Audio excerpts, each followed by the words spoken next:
Alors bonjour à toutes et à tous, bienvenue sur dailyfx.fr, bienvenue au point de marché Wall Street Insider. Vincent Gann pour vous retrouver aujourd'hui, mon premier point de marché de la journée. Alors bienvenue, nous sommes le mardi 7 juillet 2015, toujours en plein dossier grec, mais surtout toujours en plein fondamentaux économiques états-uniens qui soutiennent la tendance haussière du dollar américain. Alors moi ce que je vous propose cet après-midi, c'est de ne pas sombrer à nouveau dans la description de ce dossier grec. Malgré tout, je vais vous donner quelques dates, quelques événements à retenir.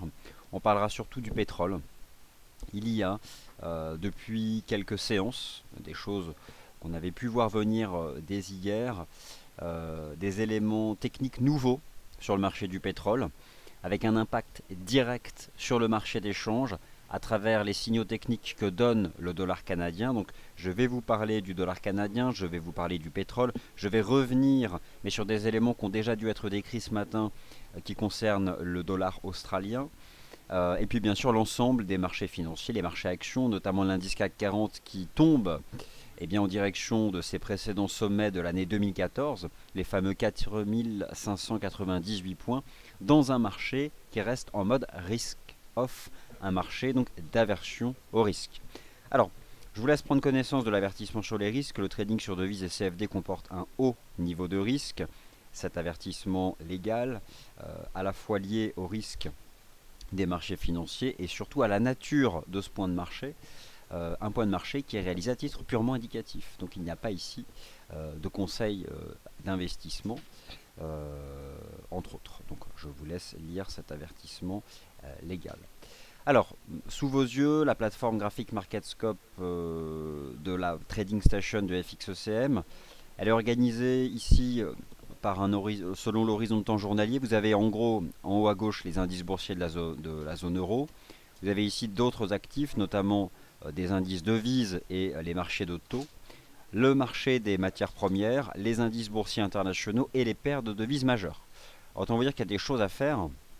On va notamment parler de l'USD4. Il est vrai qu'elle se dirige à nouveau en direction des 1,28-23, quelque chose que nous pouvions voir venir sans trop de difficultés, admettons-le, en utilisant le graphique tout simplement, mais aussi des éléments intermarchés, puisque cette accélération de la baisse du dollar canadien, qui était visible par exemple si vous aviez pratiqué l'analyse technique sur notre indice Loonie Index, qui est à votre disposition, mais c'était aussi visible à travers des signaux techniques négatifs sur le prix du pétrole. Alors je vais vous en parler moi du pétrole. Qu'est-ce qui se passe sur ce marché? Alors tout d'abord j'évacue ce que j'appelle le news flow grec, ça commence à être sérieusement lassant. Prochaine étape, réunion des chefs d'État de la zone euro à 18h. Tout le reste vous a déjà été décrit ce matin dans les différents points de marché. Donc voilà, prochaine étape, réunion des chefs d'État de la zone euro à 18h. L'agenda du jour concerne cet après-midi, à l'ouverture donc de la session américaine, l'économie américaine, mais aussi l'économie du Canada. À 14h30, c'était probablement la statistique la plus importante. Vous en avez pris connaissance, la balance commerciale américaine au mois de mai. Des chiffres qui entretiennent la dynamique haussière du dollar américain. Autant vous dire que techniquement, le dollar américain rejoindra ses sommets annuels, les sommets qui ont été établis en avril dernier. Et encore une fois, le marché des paires majeures montre qu'une paire de devises, plus que d'autres, permet d'être bien positionné directement sur la dynamique du dollar américain. C'est le taux de change dollar américain, dollar canadien, donc le bien nommé USD CAD. Bien sûr, il y a aussi donc des pressions qui sont négatives directement sur le dollar canadien, et ça vous pouvez le percevoir en pratiquant l'analyse technique sur le Loonie Index. Alors, on va parler de ces éléments-là. Pourquoi ça me semble important d'insister sur ces choses-là? Parce que nous restons ici bien proche des fondamentaux du marché, des fondamentaux de la politique monétaire, et surtout lorsqu'on s'intéresse au dollar canadien ou au dollar américain, on s'écarte complètement de ce dossier grec qui prend beaucoup trop de place et qui j'espère bientôt ne sera plus qu'un mauvais souvenir pour revenir aux choses sérieuses. Alors, le dollar US, cet agenda économique cet après-midi, il n'est pas terminé pour autant. À 16h, on attend des statistiques qui sont plutôt secondaires. Les créations d'emplois aux États-Unis, donc JLTS, et à 16 heures l'indice IBD d'optimisme économique. L'indice IBD d'optimisme économique. Alors, ce sont des chiffres secondaires. On peut s'attendre malgré tout à des statistiques qui soient plutôt solides. En tout cas, je vais vous proposer une analyse technique du dollar US. Plusieurs choses. Une analyse technique du dollar US, première façon de procéder, on peut la pratiquer sur un indice synthétique. Vous avez de la chance si vous avez un compte chez FXCM, même un compte de démo, vous avez l'US Dollar Index qui fait un peu la synthèse du positionnement du dollar US face à un panier de devises. Bon, 25% d'euros, d'AUD, de GBP, de Yen. Vous avez sous les yeux plusieurs éléments d'analyse technique fermement haussiers depuis le milieu du mois de mai. Tout d'abord, ce qu'on appelle ici une magic pattern, à savoir la cassure d'un support immédiatement neutralisé par une structure de reprise, confirmée par la confirmation ici que le niveau horizontal des 11 736 points faisait office de support. Intéressant de noter que cette phase ascendante sur l'US Dollar Index, elle a démarré le 18 juin, au lendemain donc d'une réunion de la Réserve fédérale qui revenait notamment sur de meilleures projections économiques pour les années 2016 et 2017. Donc ça c'est à noter. D'ailleurs, je vous rappelle le dernier rapport NFP aux États-Unis avec la baisse du taux de chômage à 5,3% de la population active, alors certes dû en partie à l'augmentation surprise du taux d'activité, mais quand bien même une dynamique du taux de chômage qui reste finalement celle que cherche à maintenir et à entretenir donc la Réserve fédérale. Le dollar US, il me semble avoir utilisé cette expression hier ou avant-hier, je ne sais plus, a les bonnes raisons fondamentales et techniques d'avancer. Alors forcément, lorsqu'une monnaie a à la fois les bonnes raisons fondamentales et techniques de progresser, ce n'est pas une surprise de l'avoir débordé des résistances. Je pense que notre CFD ici, qui représente donc le Dow Jones FXM Dollar Index, peut monter à court terme en direction des 12 040 points, donc les sommets du 1er juin, mais mon sentiment c'est qu'il peut aller probablement au-delà et aller chercher les sommets du mois d'avril qui s'établissent ici donc aux alentours des 12 150 pour arrondir. Donc oui, il y a encore un potentiel aussi important sur le dollar américain. Alors, comment en profiter? Déjà, est-ce trop tard? Ce n'est pas trop tard puisqu'il reste du potentiel. Par contre, forcément, c'est un mouvement qui est mature, qui a démarré à court terme mi-juin. Nous sommes le 7 juillet, donc, mais c'est pas pour autant terminé, je pense. Il y a encore des choses à aller chercher. Alors, où est-ce qu'on peut les trouver? Où attraper ce potentiel restant? Directement sur l'US Dollar Index, ça c'est la façon la plus directe. Dès lors qu'on est un peu dérangé par des paires en dollars qui intègrent des monnaies soumises à de la volatilité. Par exemple, si l'euro vous dérange, si vous craignez que le news flow gêne votre analyse technique sur l'euro, mettez-le de côté. Par contre, l'USD CAD, cette paire de devises n'a, je pense, aucune élasticité avec ce qui se passe au sein de la zone euro. Donc elle est parfaite, je pense. En plus de cela, le dollar canadien, de manière générale, il est sous pression. Et il va l'être davantage. Si je devais choisir une date qui finalement a confirmé que l'USD CAD était définitivement à nouveau dans des meilleures dispositions techniques, je choisirais la séance du 30 juin. Alors il y avait des signaux avant, mais je choisirais la séance du 30 juin, où on a donné des signaux techniques tout à fait positifs. Les signaux donnés le 30 juin permettaient de viser 1,2830, bon, un retour en direction des sommets de mars 2015. Peut-on envisager que cette fois-ci, le taux de change aille au-delà? Je pense que oui. Je pense que sérieusement, oui. Et cette fois-ci, on ira chercher les 1,30. Mon sentiment est que cette semaine, on va réaliser une cassure hebdomadaire des sommets du mois de mars. Et j'aurais du mal à vraiment répartir qu'est-ce qui fait quoi, mais j'ai le sentiment qu'on a à la fois la hausse du dollar US et à la fois la baisse du dollar canadien, ce qui finalement permet la succession comme ça de corps positifs de chandelier japonais positif en données journalières. Donc il faut tenir les positions longues sur l'USD-CAD et utiliser là cette fois-ci vos graphiques intraday pour chercher à vous positionner.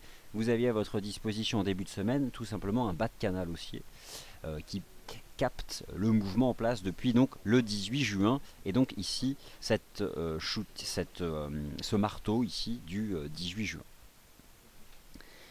Donc ça pour moi c'est une façon intéressante de se positionner.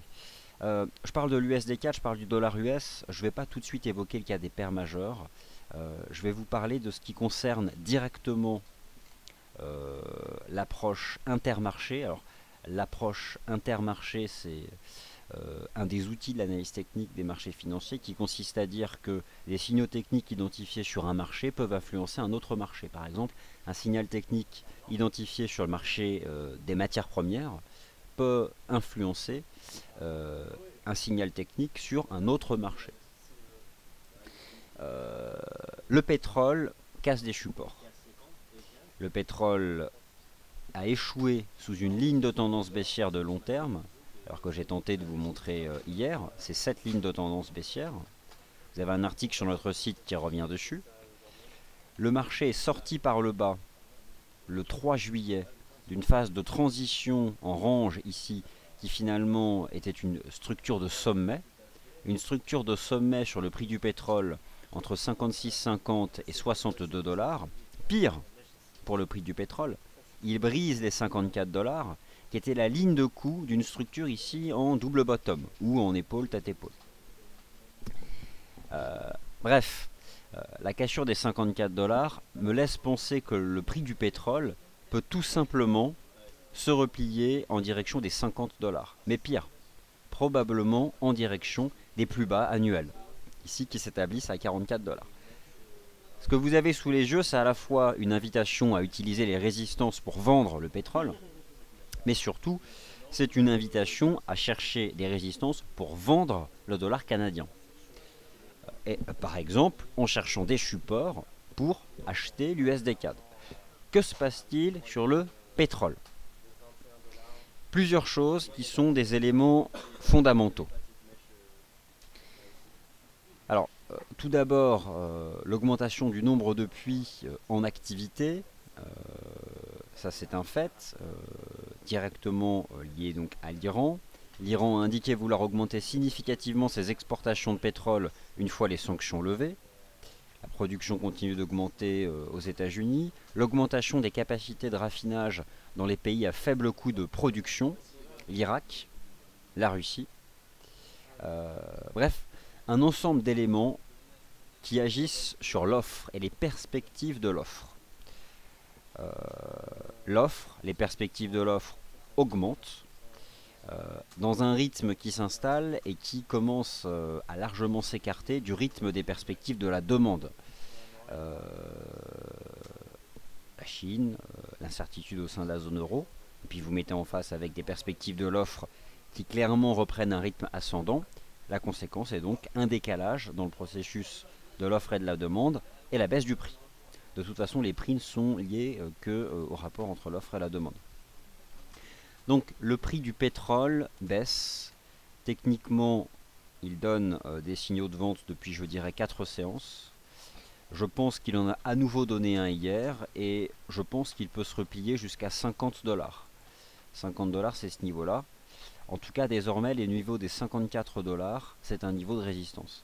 Alors simplement, si je reviens sur cette structure de sommet finalement que le marché a fait entre 56,50 et ici les 62,45, je peux tenter d'en déterminer donc un objectif de cours théorique. Et donc voilà, 50 $, ça me paraît raisonnable.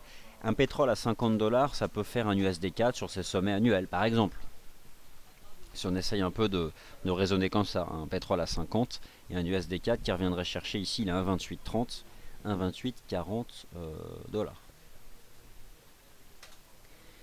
Donc en tout cas voilà, le Lunic est sous pression, bon avant tout le dollar US. Je vais revenir maintenant aux paires en dollars forcément puisque c'est probablement celles qui vous intéressent le plus. Je me concentre en priorité sur celles qui sont le plus éloignées possible de la Grèce, de la Banque Centrale Européenne, d'Alexis Tsipras, de tout ça quoi. euh, pour repasser aux choses sérieuses. Donc l'AUD-USD. L'AUD-USD, lui aussi, a toutes les bonnes raisons monétaires, donc fondamentales, de baisser, le dollar australien. Deux choses. Première chose, depuis le début de l'année, la Banque centrale d'Australie a donc abaissé à plusieurs reprises son taux directeur. Elle s'ajuste sur un positionnement de plus en plus dovish de la Banque populaire de Chine, ça c'est une chose. D'un point de vue de l'analyse technique, un signal de vente sans appel a été donné sur l'AUD-USD, je pense précurseur le 26 juin, et définitivement confirmé le 3 juillet. La cassure technique du 3 juillet sonnait le glas des espoirs acheteurs. D'ailleurs, une majorité de traders particuliers chez FXM achetaient le support. Et malheureusement, ils ont tous été pris à contre-pied. D'ailleurs, l'accélération de la baisse du taux de change AUD-USD est aussi probablement due à peut-être encore des stops de protection qui sautent par rapport à des positions longues qui ont pu un certain temps être initiées au-dessus du support, ici à 0,7532. Alors, que peut-on viser sur la UD-USD? Écoutez, semble-t-il, au moins un niveau horizontal qui remonte ici à 2009, à 0,7270. On peut éventuellement aussi essayer d'attraper une ligne de tendance qui attrape tous les creux de marché ici, voir un peu où est-ce qu'elle passe, hein. On peut essayer de pousser un peu le chartisme. Et donc, si on essaie d'envisager un rythme, pourquoi pas tomber d'abord à 0,7350, faire une petite reprise et ensuite en direction des 0,73 et des 0,7270. Si vous cherchez des paires de devises qui vous permettent d'être à l'achat du dollar US en vous écartant le plus possible de ce qui touche plus ou moins de près à l'Europe et à la zone euro, l'USD CAD, la UD-USD, c'est propre, c'est clair et net. L'analyse technique et les fondamentaux ne sont pas en opposition, donc autant y aller, quoi. C'est rare, et là c'est le cas, donc autant y aller, et sans retenue. Mais sans retenue, ça ne veut pas dire sans gestion du risque, par contre, ou ça ne veut pas dire à n'importe quel moment. C'est-à-dire que voilà, il faut soigner son timing, donc profiter des phases de marché. Alors parfois, on me fait la réflexion, mais les pullbacks, ça n'a jamais lieu, faux. Je vous montre ici les chandeliers journaliers de la UD-USD, cassure le 3 juillet, pullback le 6. Voilà, cassure, pullback. Cassure des 0,7532 le 3, le plus haut du 4, 0,75, regardez, vous lisez quoi? Attendez, je remets, 0,7532. Alors, on ne peut pas avoir mieux comme pullback. On casse le niveau horizontal, on le reteste le lendemain, on short, on met le stop au-dessus. On se fait stopper, c'est que c'était pas bon. Mais la probabilité dans ce genre de cas, c'est finalement toujours d'être dans la dynamique qu'a donné le signal technique. Il s'avère que là, ça a été confirmé. Donc, aujourd'hui, c'est probablement des paires majeures où il faut être. Alors, je suis pas en train de dire que l'euro-dollar ne sert à rien. Mais voilà, je veux dire, moi, je suis beaucoup plus attiré par des taux de change comme ça. Que ceux qui sont liés de plus ou moins près à l'incertitude au sein de la zone euro. Alors c'est donc pour cette raison que l'USD Yen, même s'il me plaît toujours à moyen terme, je le mets entre parenthèses quelques instants, je m'y intéresse toujours au-dessus des 122 yens, mais le souci, le bémol sur le taux de change USD Yen, c'est que sur le marché d'échange, une monnaie est assez sensible à la façon dont le marché se positionne entre le risque off ou le risque on, donc entre l'attrait pour le risque ou l'aversion pour le risque. Il s'avère qu'actuellement le JPY bénéficie un peu de l'incertitude générale, du repli des marchés actions, en Europe notamment. Un jour, l'USD Yen, je pense qu'une fois le dossier grec résolu, le taux de change USD Yen pourra sérieusement rattraper une partie de son retard, enfin je l'espère. En tout cas, d'un point de vue d'analyse technique, je dirais qu'au-dessus des 122, pour l'instant ça tient, et on se maintient pour l'instant au-dessus. Alors on a toujours ici l'hypothèse d'avoir une espèce de compression en wedge, je n'en suis pas certain, je ne sais pas réellement ce que prépare le yen. Je sais qu'il n'est pas loin de ses plus bas de 98, il ne les a pas encore touchés pour autant. Mais d'un point de vue technique, j'ai toujours le sentiment qu'on fait une compression avant un jour de sortir par le haut. Donc pour l'instant c'est neutre. Et c'est pour cette raison que mieux vaut aller chercher de la dynamique sur de l'AUD-USD ou de l'USD CAD. Elles sont parfaites. Donc Finalement, les mots d'ordre seraient d'utiliser les résistances sur le pétrole pour vendre, les supports sur l'USD CAD pour acheter, les résistances sur la UD/USD pour vendre, etc. Maintenant, l'euro-dollar et le GBP/USD présentent-elles encore un intérêt? Alors, l'euro-dollar, alors j'exagère probablement en disant qu'il ne faut pas s'y intéresser. Si on met de côté tout ce qui se passe au sein de la zone euro, techniquement, c'est quand même baissier depuis les 1,1466 et notamment depuis cette séance du 18 juin. Alors, le 18 juin, c'est quoi? C'est le point bas du dollar US. Donc, d'une certaine façon, on peut quand même considérer que le taux de change euro-dollar, à travers sa baisse, représente bien une partie donc de la hausse du dollar US. De gap baissier, on bascule aujourd'hui. Je pense qu'en fait, la séance d'hier sur l'euro-dollar constitue une séance négative techniquement. On a brisé cette ligne de tendance. Où peut se replier le taux de change euro-dollar? Je sais pas moi, 1,0820. C'est ce niveau horizontal. On va voir en fonction de la clôture aujourd'hui, mais éventuellement 1,0820. À perception égale vis-à-vis de l'euro, mais avec un dollar US qui lui peut rejoindre ses sommets annuels, 1,0820, pourquoi pas. Mais autant vous dire que si vous cherchez une paire en dollars avec vraiment un gros potentiel, euh, sans hésiter, je vais vous dire le taux de change USD CAD. C'est-à-dire que cette fois, je pense que si on retourne chercher les sommets annuels, c'est probablement pour cette fois-ci passer et enfin rejoindre les 1,30. Peut-être plus, je sais pas, il faudrait que je reprenne des graphiques de long terme, mais bon, ça veut dire qu'il y a encore peut-être quelques centaines de pips. Alors est-ce qu'on peut chercher ensuite une façon de se positionner en intraday? Pourquoi pas.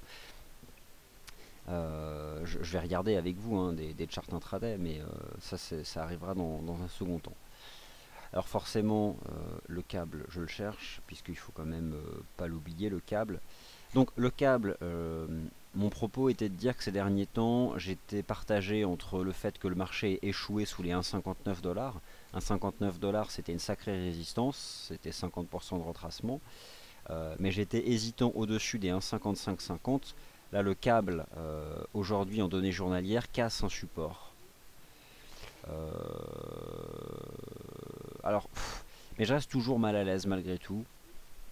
Jusqu'où pourrait baisser le câble? Je pense que le GBP/USD peut se replier vers les 1,53, mais pas forcément plus. On a un espèce de canal comme ça. En tout cas, si vous attrapez le point bas du 5 mai, les points bas du début juin, je pense qu'on peut se replier dans cette zone-là, donc les 1,53 $, avec désormais donc une première résistance ici sur les 1,5540, 1,5550. Bon, ce sont des charts en données journalières. Hein. On va regarder en intraday, mais voilà, ça c'est ce que je pouvais vous montrer. Alors, encore une fois, si vous cherchez un actif qui monte lorsque le marché est incertain, lorsque le marché a peur, oubliez l'once d'or, oubliez les métaux précieux. La séance du jour vous montre à quel point les métaux précieux, personne n'en veut quand le dollar monte. Par contre, il n'y en a qu'un seul en fait, c'est le contrat Bund, enfin un seul chez nous, chez FXM. Donc le Bund, aujourd'hui, par contre, techniquement, ça commence à être du sérieux, on dépasse ce niveau. Finalement, on a donné hier un signal positif.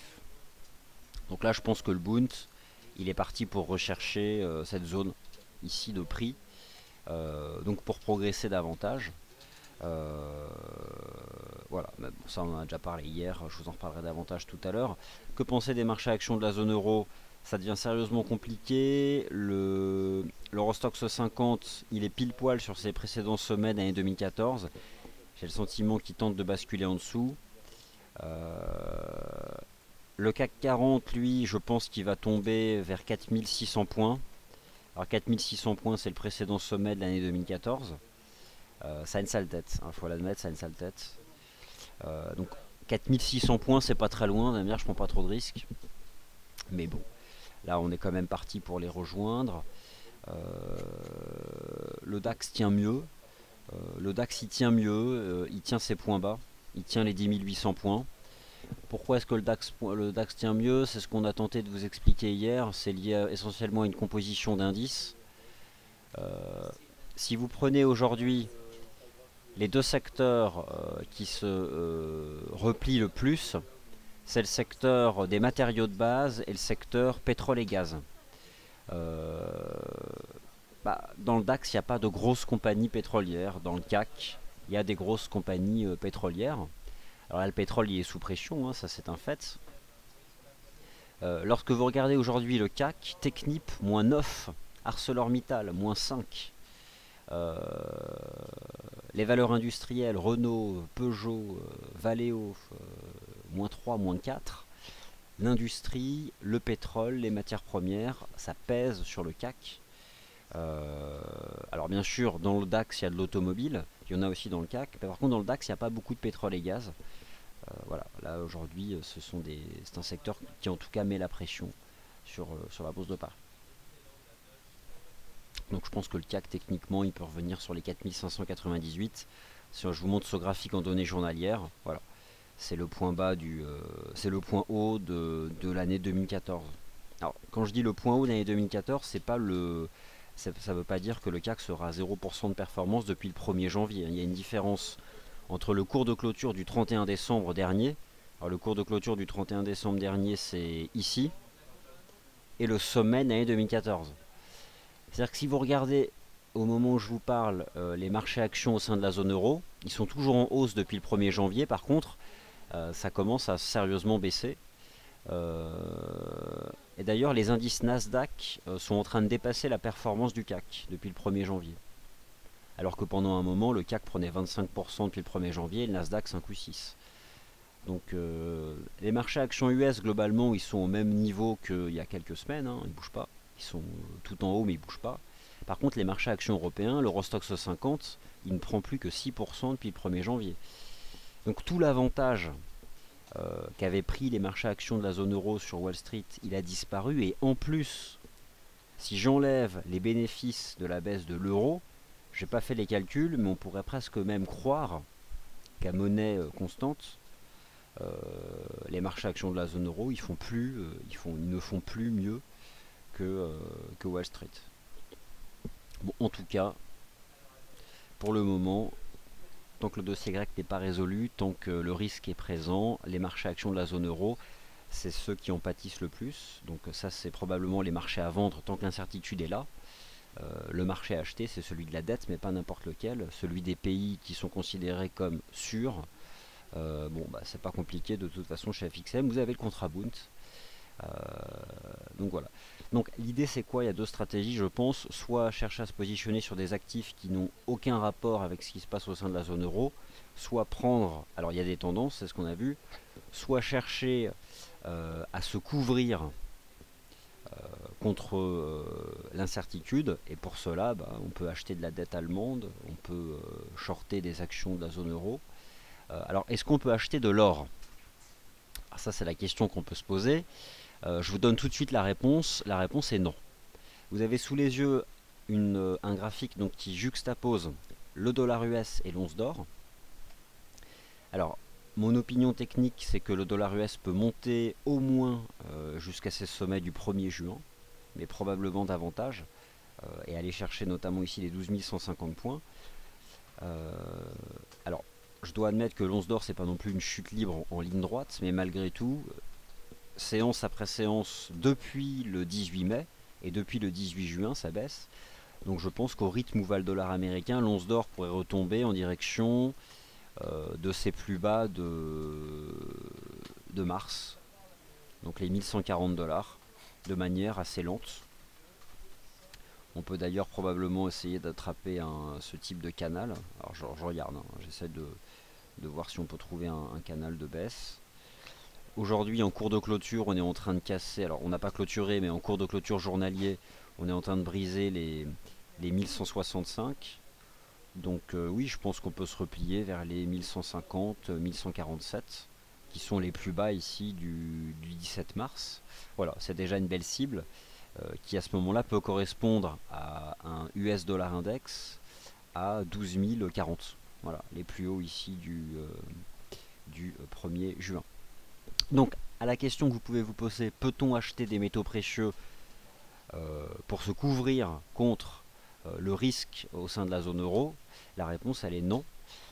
C'est valable pour l'argent, Je vous remontre ici ce graphique du XAG USD en données journalières. Là, c'est un peu plus dramatique. C'est une dramatique façon de parler. L'argent, lui, alors c'est compliqué parce qu'il est revenu sur ses plus bas là c'est les plus bas de quand ça? Ah bah c'est le plus bas annuel. Donc ça allait plus vite que ce que je pensais. Il est en train de tester les plus bas annuels, peut-être de les casser, j'en sais rien. Alors, attendez, je mets à jour un peu le chart. Bon, en tout cas, il est clairement sous pression, l'argent, notamment depuis la cassure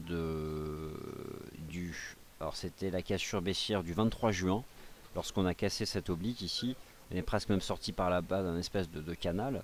Alors si je vais essayer de chercher les objectifs théoriques, si je projette ce mouvement, attendez, je vais donc attraper ça au point haut de la conso. Il y a un risque de voir l'argent retomber vers 15 $, mais même 14,50. Voilà, donc avec désormais donc une résistance à 15,60 $. Bon, voilà en tout cas. De manière générale, les matières premières industrielles elles sont sous pression, ça c'est certain. Prenez le cuivre qui est en train de tomber en direction de ses plus bas annuels. Bon, les métaux précieux n'échappent pas à la donne. Il y a probablement à la fois le dollar US, il y a aussi des éléments fondamentaux propres à chaque marché que vous pouvez suivre qui concernent l'offre et la demande. Mais bon, voilà, on a des matières premières qui sont à nouveau sous pression. C'est ce qui me conforte dans la vue baissière sur le dollar canadien, mais aussi le dollar australien, notamment face au dollar US. Voilà, ça ce sont des choses dont nous avons parlé tout à l'heure. Alors voilà donc pour ce point de marché, voilà pour les graphiques journaliers. Maintenant, je vais répondre à vos questions en utilisant les graphiques intraday. Donc c'est parti. Je les ouvre et je réponds à vos questions. Puis on va parler du CAC et du DAX peut-être. Hein. Oula, le son, il est comment le son? Bah, c'est bon, ça marche, j'ai eu peur. Ah oui, alors attendez, je vais peut-être un peu... Voilà, pas un peu plus fort, ça sera un peu mieux.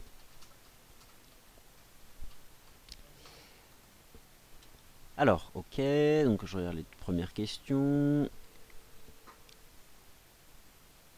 Alors, pour te faire une image, si une foule va contre un mec, ok, donc, ok.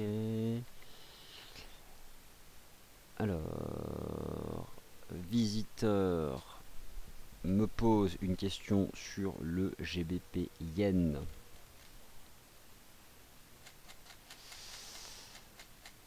Et le GBP USD. Alors, cher visiteur, vous dites il est facile de voir que le GBP Yen va exploser à la hausse. Alors, est-il facile de voir que le GBP Yen va exploser à la hausse? Moi, j'ai plutôt le sentiment que le GBP Yen ne va pas exploser à la hausse.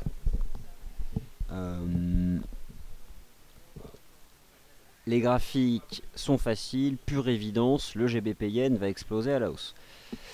Bah moi, le graphique du GBP Yen me dit plutôt le contraire.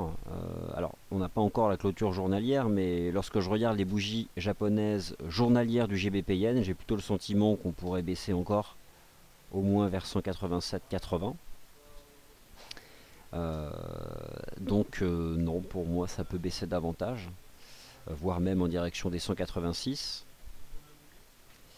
On fait même une structure en avalement.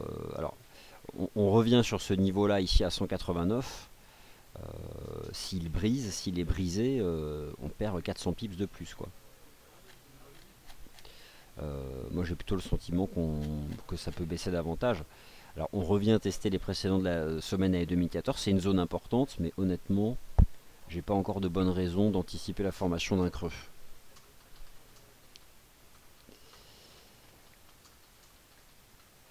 Alors, visiteur, AUD, USD, pullback, y a-t-il des pullbacks envisageables? Alors, il y a une question de visiteur, vous envisagiez, enfin l'équipe envisageait un pullback à 0,76. Euh, on n'envisage jamais un pullback. Si ce scénario se produit, c'est juste parfait pour intervenir. Personne ne peut prédire le rythme de marché, c'est-à-dire on peut avoir une opinion, le marché ira d'un point A à un point B, je sais pas, je vise 1,30 sur l'USD4 par exemple, mais vous dire précisément comment on va y aller, c'est impossible. Par contre, identifier des niveaux de prix qui, si le marché va les chercher, permettent d'intervenir, là oui, ça c'est un travail qu'on peut faire. Quand est-ce qu'en intraday, la UD-USD a redonné un signal de vente? Je vous remontre ici les bougies horaires de la UD-USD. On était dans un petit canal de reprise technique hier. On en est sorti par le bas le 7 juillet à l'ouverture de la session asiatique. On a fait le pullback. On a subi un nouveau choc lorsque la Banque centrale d'Australie s'est exprimée. On a cassé les plus bas du 5 juillet, c'est à nouveau un signal. Et depuis, on s'enfonce. Enfin voilà, pas refaire l'histoire. Mais voilà. Forcément, avoir un pullback à 0,76, c'était, ça aurait été le scénario parfait. Le marché, il a calé sous les 0,7535. Puis il est sorti. Donc voilà, il est sorti par le bas de cette petite conso de reprise et depuis, il continue de s'enfoncer. Maintenant, si vous cherchez une résistance horizontale, la toute première, on a les 0,7450 éventuellement.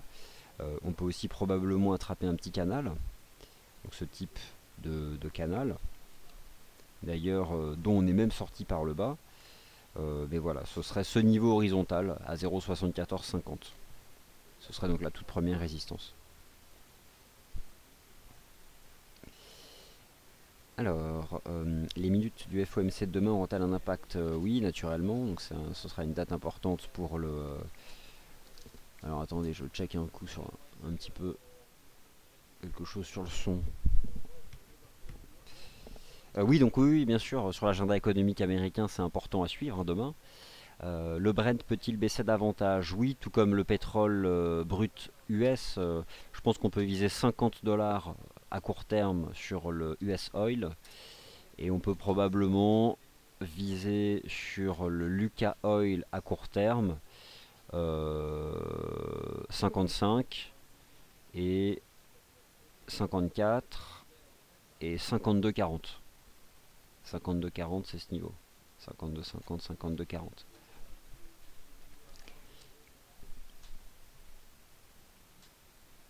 Alors, Olivier, pouvez-vous faire un suivi du GBP AUD, du GBP CAD et du GBP NZD? Eh bien, ok, on va le faire tout de suite. Alors, le GBP CAD. Alors, avant de vous faire un suivi du GBP AUD, du GBP CAD et du GBP NZD, je triche un peu, je vais jeter un œil à la livre sterling index. J'ai le sentiment qu'elle est un peu sous pression, là. Je vais aller regarder ce que ça donne techniquement. Que peut-on viser sur le CAC cette semaine? Led Zeppelin, je sais pas, 4600. Oh, ça veut dire 4600 points. Alors, la livre sterling index, elle se replie.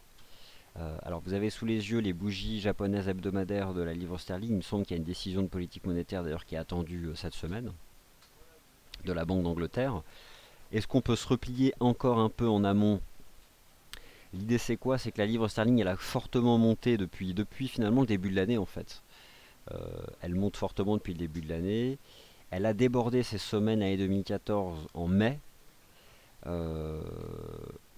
Je pense qu'elle réalise un mouvement de retour, un pullback. Est-ce que la livre sterling peut baisser encore à court terme? Eh bien, je vais vous donner la réponse tout de suite. Donc là, j'étudie les bougies horaires, les bougies journalières de la livre sterling index. Je constate qu'on revient tester cette ligne de tendance. J'espère qu'on n'est pas en train de faire une espèce de compression. Mais je pense que oui. J'ai le sentiment qu'on pourrait revenir chercher le niveau des 111,50. Le niveau des 111,50 sur l'indice de Vise. Donc il est peut-être encore un peu trop tôt. Mais bon, voilà. Ça c'était le premier travail. Maintenant on va regarder le GBP AUD, le GBP CAD et le GBP NZD. Je pense que c'est toujours intéressant de chercher un support sur le GBP 4 par exemple. Donc je vais regarder ce que ça donne. On va regarder ça tout de suite. Ok, l'USD CAD, Olivier, le Grexit, le CAD ou la UD. Ok, parfait. Je viens de jeter un coup d'œil panoramique à toutes vos questions, donc je vais chercher à vous répondre maintenant. Alors, tout d'abord, une qui vous interpelle, peut-on encore acheter l'USD CAD? Écoutez, malheureusement, si vous n'êtes pas à l'achat sur l'USD CAD, là, acheter maintenant, c'est acheter après la bataille. Même si je pense qu'on va monter à 1,2835, le problème c'est que si vous achetez maintenant, vous mettez votre stop où ça? C'est ça le problème. Lorsqu'on regarde les bougies intraday, notamment celles en données 4 heures, il y a un canal qui est pas mal depuis début juillet. On était dans la partie basse hier, voilà, le 6 juillet, on était dans la partie basse.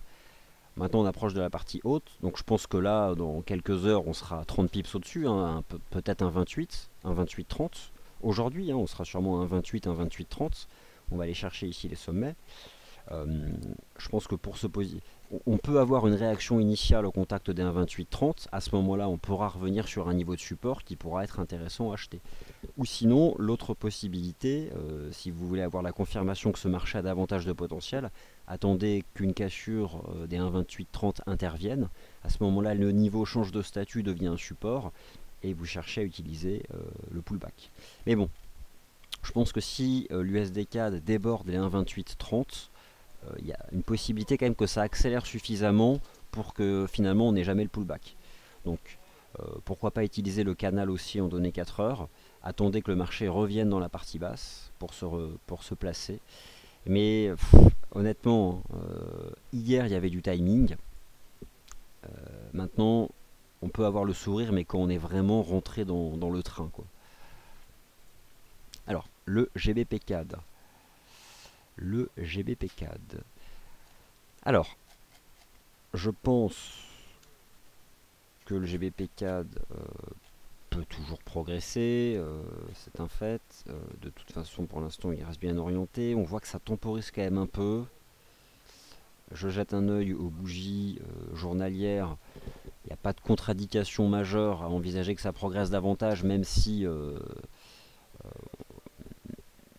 je préfère l'USD CAD. Il y a peut-être davantage de timing encore à aller chercher sur l'USD CAD. Alors, sur le GBP CAD, pardon. J'ai le sentiment qu'on est sorti par le haut hier d'une micro-compression.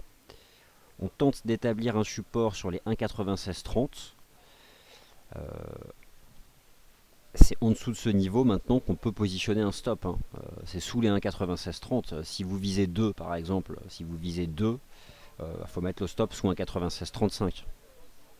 Enfin sous le plus bas du 7 juillet.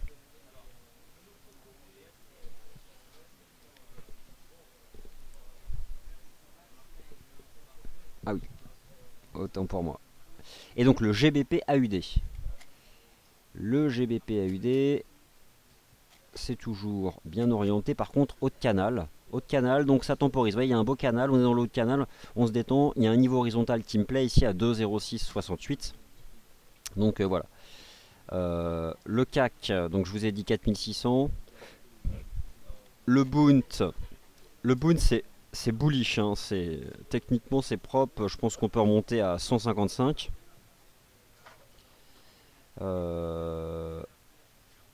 Les métaux précieux à la cave. Et le dollar tout en haut. Ok, il est 16h, je dois vous abandonner. Voilà, donc je voulais couvrir ces monnaies-là. Donc je pense qu'elles ont été déjà bien couvertes. Mais franchement, checkez l'USD CAD. Elle est belle, elle est propre. En plus, j'ai jeté un œil aux données de notre Speculative Sentiment Index. Il y a 80% de vendeurs. Alors, avec le pétrole qui casse des supports, les matières premières sous pression, les devises des matières premières sous pression et un dollar US qui reste parfaitement haussier, il y a tout pour que ça monte davantage et qu'on monte à 1,30. Voilà, merci d'avoir été attentive et attentive à ce point de marché. Un point de clôture à 17h30 sur les marchés actions européens cette fois-ci. Le CAC, le DAX, le Bund, c'est l'émission Closing Bell, c'est tout à l'heure. Et donc à tout à l'heure.